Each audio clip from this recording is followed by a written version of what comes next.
Hello বন্ধুরা, শুভ সকাল। আজকে তোমাদের সাথে আমি একটা নতুন ব্লগ শেয়ার করছি। আজকের ব্লগে আমি দেখাবো যে আমি আমার মা কালীকে কীভাবে স্নান করাই। এ দেখো, স্নানের জন্য যেই জিনিসপত্রগুলি দরকার আমি সেগুলো নিয়ে নিয়েছি। এবার আমি আমার মাকে দই দিয়ে অভিষেক করাবো। দই বলতে তোমরা টক দই বা মিষ্টি দই নিতে পারো। দেখো, আমি দই দেওয়ার পর চিনি দিয়ে দিচ্ছি। এরপর আমি দিয়ে দিচ্ছি ঘিয়ের পরে আমি দিয়ে দেবো একটুখানি মধুর পরে আমি দিয়ে দিলাম একটু গোলাপ জলের পর আমি দিয়ে দিলাম একটুখানি সুগন্ধি বা অগুরু। এরপরে আমি দিয়ে দিলাম মায়ের উপরে একটুখানি লাল চন্দন। এবার আমি ভালো করে মায়ের গায়ে মাখিয়ে দেবো।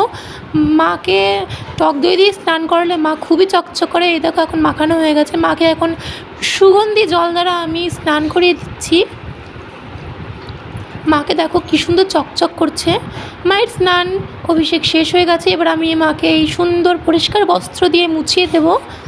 দেখো, মায়ের স্নান অভিষেক শেষ। মাকে আমি সাজিয়ে তুলে দিলাম।